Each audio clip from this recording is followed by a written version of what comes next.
स्त्रीहट्ट, राजहट्ट आणि बालहट्ट हे तीनही हट्ट ज्यांच्या नशिबी आलेत त्यांना पुढे काय काय भोगावं लागले हे आपण मागे जेव्हा लहानपणी जातक कथा वगैरे वाचायचो चांदोबा चंपक मधल्या त्यातून वाचलेलं आहे. वेदपुराणात लिहिलेलं आहे. अशा कित्येक कथा आहेत ज्यातून ही मिथकं मांडली गेलेली आहेत. तर ह्या स्त्रीहट्टापायी, राजहट्टापायी, बालहट्टापायी काय काय घडतं त्याचं एक जिवंत उदाहरण मुंबई शहरात घडलेलं आहे. आता मुंबई शहर असो की महाराष्ट्र असो, अनेक अशा घटना घडल्यात, अनेक असे प्रसंग घडलेत ज्यामागे एक स्त्रीहट्ट होता बंगल्यावरच्या स्त्रीचा. आणि आता मी जी तुम्हाला कथा सांगतोय ती ही बंगल्यावरच्या बालहट्टाची कथा आहे. आणि त्या बालहट्टापायी ज्यांना नाहक त्रास होतोय, ज्यांना नको तो भुर्दंड सोसावा लागतोय, ते तुम्ही आम्ही मुंबईकर आहोत. आता कसला भुर्दंड आणि हा बालहट्ट काय होता तर थोडंसं मागे जावं लागेल. 2017 साली मुंबई महानगरपालिकेवर एका राजघराण्याचा असा ताबा होता आणि तो गेले कित्येक दशकं तो ताबा आहे महानगरपालिकेवर. आणि मग हे राजघराणं आपली तळघरं भरण्यासाठी जी काही फावडी मारतात इकडे तिकडे, त्यातलाच एक उपद्व्याप म्हणून राणीचा बाग, जो तुमच्या आमच्या सारख्या मध्यमवर्गीय माणसांसाठी फार जवळचा असा वाटतो आपल्याला. म्हणजे माझी पिढी म्हणा, मी आता 50शीत आहे, तर माझ्या लेकीनं जेव्हा ती 2री 3रीत होती तेव्हाही तिने हट्ट केला होता की बाबा आपल्याला राणीच्या बागेत जायचं आहे. काय तर राणीच्या बागेत वाघ पाहायचा आहे. तर म्हटलं राणीच्या बागेतला वाघ बघण्यापेक्षा राणीच्या बागेत जाण्यापूर्वी भायखळा स्टेशनच्या बाहेर उतरलो की एका भिंतीवरती शिवसेनेचा वाघ मात्र तिथे दिसतो. तो वाघ बघितल्यानंतर कदाचित तिथला आतमधला वाघ बघण्याची जी काही इच्छा असेल ती मरून जाईल माणसाची. कारण त्या राणीच्या बागेत नंतर वाघ, सिंह वगैरे जे काही प्राणी ज्यांच्याबद्दल आकर्षण असतं बालमनाला ते उरलेच नाहीत. 2017 साली इथं पेंग्विन आणले गेले, तेही बालहट्टापायी. हा बालहट्ट होता मुंबई महानगरपालिकेवर सत्ता असणाऱ्या आणि 2017 साली महाराष्ट्रात ज्यांची सत्ता होती, शिवसेना भाजप युतीचं सरकार होतं, त्या सत्तेमधले एक भागीदार होते.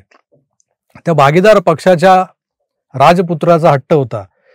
मग तो राजहट्टही आला, बालहट्टही आला, कदाचित मागून स्त्रीहट्टही असेल. आणि हे पेंग्विन, आता पेंग्विन कुठे असतात? थंड प्रदेशात.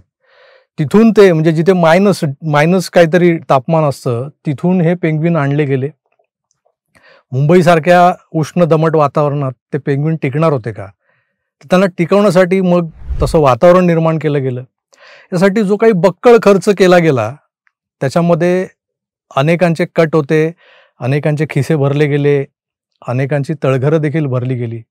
आणि निव्वळ याच उपद्व्यापापायी या पेंग्विनना पोसण्याचा जो खर्च सुरू झाला तेव्हापासून ते आत्तापर्यंत तो दरमहा जवळपास लाखोंमध्ये होता आणि वर्षाकाठी तो जवळपास 5 ते 5.25 करोड रुपयांपर्यंत जाऊन पोचला. आता जर आपण मागच्या या 5 वर्षांचा आलेख पाहिला तर हा खर्चाचा जो आकडा आहे तो 25 कोटी रुपयांपर्यंत जाऊन पोचलाय. म्हणजे तब्बल एका वर्षाला 5-5.25 कोटी जे मी म्हणालो त्यानुसार 5 वर्षांमध्ये 25-26 कोटीपर्यंत हा सगळा आकडा जाऊन पोचलाय. हे सगळं कशासाठी होतं? कारण काय आहे की पेंग्विन मुळातच वातावरण त्यांना मानवणारं नाही मुंबईतलं. मग ती वातावरण निर्मिती करा, त्यांना तिकडच्या त्या थंडगार प्रदेशासारखं इथं तापमान निर्मित करण्यासाठी काहीतरी यंत्रणा लावा, त्याला येणारा खर्च.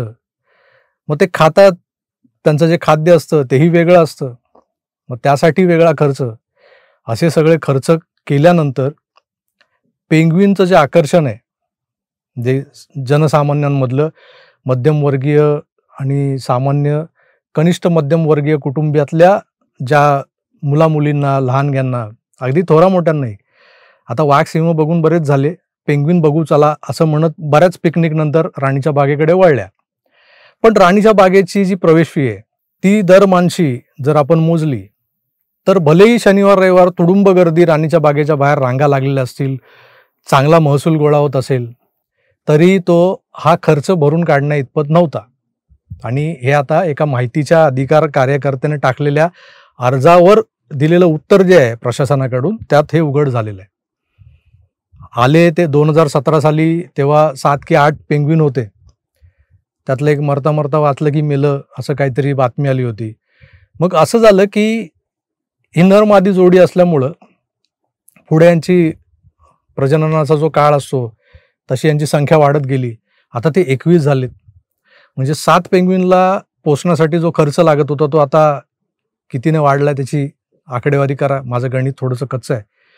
ज्या पद्धतीनं हा खर्च वाढत गेलाय आणि जो आता आपल्या समोर आलाय, मध्यंतरी एक टूम निघाली होती की हे जे पेंग्विन आमच्याकडे जास्त झालेत प्रमाणापेक्षा, तर ते पेंग्विन महाराष्ट्राबाहेरच्या दुसऱ्या राज्यातल्या अशा प्राणी संग्रहालयांना विकत देणं. म्हणजे तुम्ही आता पेंग्विन ठेवा, म्हणजे तुमच्याकडे पेंग्विन म्हणून आकर्षण निर्माण होईल आणि तुमच्याकडे प्रेक्षक येतील. पण ते सगळे चाणाक्ष हुशार निघाले, जे प्राणी संग्रहालय सांभाळतात ते प्रशासन, त्यांनी यांना नको रे बाबा, तुमचा पेंग्विन तुमच्याकडेच भरा असं म्हणत त्यांना नकार दिला. का तर त्यांना कल्पना आहे, एक जोडी पेंग्विन घेणं म्हणजे भिकेला लागण्याचे डोहाळे आहेत थोडक्यात. कारण तुमचं जे काही महसुली उत्पादन आहे त्यातला केवढा मोठा भाग ह्या पेंग्विनना पोसण्यात जातोय. आणि हे पेंग्विन काय दररोज सोन्याचं अंड वगैरे देत नाहीत ना. भले ते प्रजननक्षम प्रजाती असली तरी अंडी वगैरे घालत नाहीत ते, आणि ते सोन्याचे तर अजिबात नाहीत. आणि जे बघायला येतात लोक, ते काय वीकडेजमध्ये येत नाहीत, आले तर शनिवार रविवार येतात. मग या सगळ्यांचा मिळून जो काय महसूल निर्माण होतो, जो जमा होतो, त्याची संख्या, त्याचा आकडा आणि यांच्यावर केला जाणारा जो खर्च आहे त्याचा आकडा, याचा कुठेच ताळमेळ बसत नाही. हा सगळा आतबट्ट्यातला आणि तोट्यातला व्यवहार. त्यामुळे कुणी या वाढलेल्या पेंग्विन संख्येला कमी करण्यात रस दाखवला नाही. आजवर वीर माता जिजाबाई उद्यान जे आहे आपलं प्राणी संग्रहालय, त्याच्या प्रशासनानं अनेक राज्यांमधल्या तिथल्या प्राणी संग्रहालयांच्या प्रशासनाशी पत्रव्यवहार करून विनंती केली आहे की घ्या हो पेंग्विन, पण कोणी घेत नाहीये. ही अशी अवस्था आहे. आणि हा एक नमुना आहे. मुंबई महानगरपालिकेत वर्षानुवर्ष टिकून राहणं, तिथलं प्रशासन चालवणं, सगळ्या बाबू लोकांना आपल्या सोबत ठेवणं, पालिकेच्या अधिकाऱ्यांना, आणि त्यांच्याकरवी वेगवेगळ्या अशा टूम काढून ज्या पद्धतीनं आपली घरं कशी भरता येईल याकडे लक्ष असणारे काही लोक जे आहेत, जे आजवर मुंबई करत होते, आता ह्या मुंबईची कशी यांनी तुंबई करून ठेवलेली आहे यापूर्वी ते आपण पाहिलेलं आहे. त्याचबरोबर मुंबईची चाळणही झालेली आहे. म्हणजे मुंबईच्या कोशागाराला अक्षरशः भोकं पडलेत. तिथून कसा पैसा बाहेर जातोय, कुठे जातोय ते सांगायला नको तुम्हाला. मिठी नदीच्या गाळात जो बुडालेला आहे त्याला मिठी मारायला लोक जातात. कोण यांचे मित्र, कुणाबरोबर यांची नाईट लाईफ फुललेली असते. आणि ह्यांचे छंद शौक त्यालाही काही सीमा नाहीये. पेंग्विन हा काही प्राणी आहे का की ज्याला असं प्राणी संग्रहालयात ठेवल्यानंतर काहीतरी असं भव्य दिव्य केलं असं वाटावं? अहो, चांगले चांगल्या जातीचे वाघ, सिंह आणा. तुम्ही जे आला रे आला, कोण आला, कुठला तरी वाघ आला गल्लीतला, तसा कुठला तरी वाघ दाखवा लोकांना. आज वाघ नाही आहेत, वाघांची संख्या कमी झाली आहे प्राणी संग्रहालयातल्या, सिंहांची संख्या कमी झाली आहे.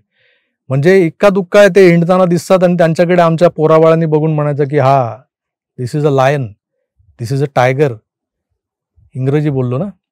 बॉम्बे स्कॉटिशचा हा परिणाम आहे. त्या भागातून जी हवा येते ती लागली की आपोआप माणूस इंग्लिश बोलतो. तर मित्रो, एकंदरच मुंबई महानगरपालिकेच्या या सगळ्या परिक्षेत्रात राहणारे जे नागरिक आहेत, जे करदाते नागरिक आहेत, मुंबईकर आहेत, त्यांनी इतकी वर्ष भरलेला जो इमाने इतबारे कर आहे ना, तो ज्या तिजोरीत जमा झालाय, त्या तिजोरीची चाळण करून तिथून कशा पद्धतीने पैसा बाहेर काढला जात होता, त्यातलं एक छोटंसं उदाहरण हे पेंग्विनचं आहे. आता पेंग्विन कुणाला म्हणतात हे विचारू नका, राजकीय भाषेत म्हणतोय मी. पेंग्विन सध्या खुश आहे कालपासून, SITनं क्लीन शीट दिली म्हणे.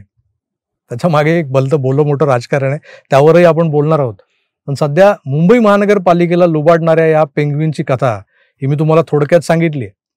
25 कोटी रुपये छोटी रक्कम नाहीये मुंबई महापालिकेच्या तिजोरीतून जाणं. विचार करा, असे अनेक घोटाळे आहेत मुंबई महानगरपालिकेशी निगडीत. एक एक करत सगळ्यांवर आपण बोलणार आहोत. तेव्हा कुठेही जाऊ नका आणि पाहत राहा तुमचं आवडतं मराठी YouTube चॅनल आकार DG9. धन्यवाद. नमस्कार.